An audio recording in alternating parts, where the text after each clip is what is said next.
ساکنان شرافمند ناحیه واسه در قطار دیگر شهر و ناحیه‌های کشور عزیزمون 34مین سالگرد استقلال دولتی جمهوری تاجیکستان را در سطح بلند ایدانه جشن گرفتند. چهاربینی‌های ایدانه از باغ استراحتی فراغتی ناحیه با نمایش هنرهای مردمی، دستاوردهای مهنتکشان ناحیه در سمت حیات اقتصادی اجتماعی و حیات فرهنگی ناحیه، موفقیت و کامیابی‌ها در دوران سال‌های صاحب استقلالی تاجیکستان آغاز گردیدند.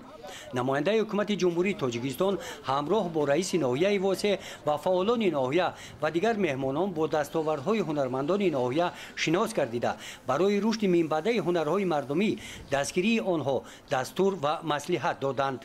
خدمت رسمی چهاربینی ایدانه بخشیده به 34مین سالگرد استقلال دولتی جمهوری تاجیکستان با اشتراک نماینده حکومت جمهوری تاجیکستان در میدان ورزشگاه مرکزی ناحیه با اشتراک هزارها ساکنان ادامه یافت. بخشیده به جشن فرخنده ملت در معروضه رئیس ناحیه واسه از دستاوردهای مهنتکشان ناحیه در سمت رشد حیات اجتماعی و اقتصادی در سالهای صاحب استقلالی تاجیکستان یادآور گردیدند.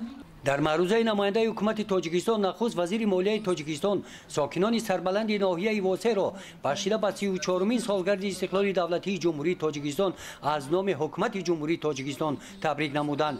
نماینده حکومت کشور در برآمدشان قید کردند که نتیجه تلاش‌های پیوسته اساسگزار اصول وحدت ملی پیشوای ملت پرزیدنت جمهوری تاجیکستان محترم امامعلی رحمان و حمایه استوار و دستگیری مردم سربلند تاجیک وظیفه عظیم تاریخی رسید به استقلال دولتی و پایداری آن اجرا گردید.